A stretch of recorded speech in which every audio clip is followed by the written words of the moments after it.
ప్రపంచంలో సైన్స్ సమాధానం చెప్పలేని ప్రశ్నలు ఏవైనా ఉన్నాయంటే అవి ఎక్కువగా దేవాలయాల దగ్గరే మొదలవుతాయి.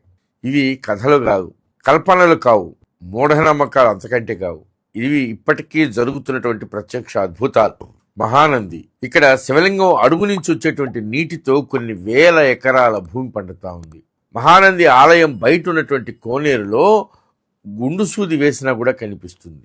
ఎంత చలికాలమైనా సరే అక్కడ నీళ్లు గోరువెచ్చగానే ఉంటాయి. ఇది ఎలా సాధ్యం? దీనికి సైన్స్ దగ్గర సమాధానం ఉందా? లేదు. ప్రకాశం జిల్లా పొన్నలూరు మండలం కే అగ్రహారం కాశీ విశ్వేశ్వరాలయం. ఇక్కడ శివలింగం క్రింద నుంచి ఉబికి వచ్చేటువంటి నీళ్లు 14 గ్రామాలకి తాగునీరు. శివుడు కేవలం దేవుడు కాదు, జీవనాధారం.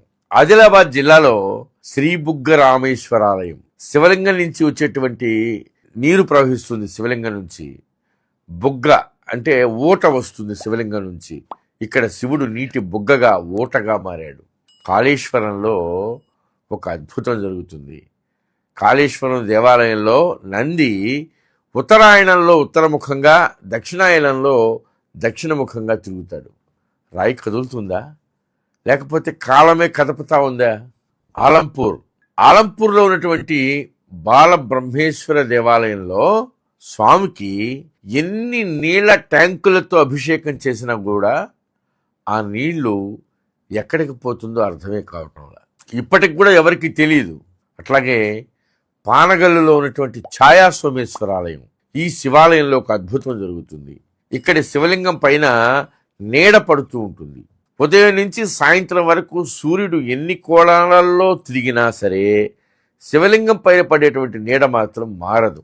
కాలం కదులుతుంది, సూర్యుడు కదులుతాడు, కానీ శివుడి పైన నీడ మాత్రం స్థిరంగా ఉంటుంది. అది ఎక్కడి నుంచి వచ్చి పడతా ఉందో ఆ నీడ ఇప్పటికీ ఎవరూ చెప్పలేకుండా ఉన్నారు. ఇది నమ్మకం కాదు, ఇది ఇప్పటికీ కనిపించేటువంటి ఒక అద్భుతం. అలాగే కీసరగుట్ట శివాలయం. ఇక్కడ ఒకే కొండపైన వందల సంఖ్యలో స్వయంభూ శివలింగాలు కనిపిస్తాయి. వాటిని ఎవరు అక్కడ ప్రతిష్ఠించాలా, ఎక్కడి నుంచి వచ్చాయో తెలీదు. భూమే శివలింగాలని తనకు తానుగా బయటికి వెలికి తీసింది. ఇక వరంగల్లో ఉన్నటువంటి 1000 స్తంభాల గుడి. 1000 స్తంభాల గుడిలో సంగీతం పలికేటువంటి స్తంభాలు. అట్లాగే అక్కడ ఉన్నటువంటి రాతి నందిని మీటితే కంచు శబ్దం వస్తుంది. అక్కడ రాయి పాడుతుంది. ఇది ఎలా సాధ్యమో సైన్స్ ఇప్పటికీ చెప్పలేకపోతా ఉంది. పోనీ అలా చేసన్న చూపలేకపోతా ఉంది.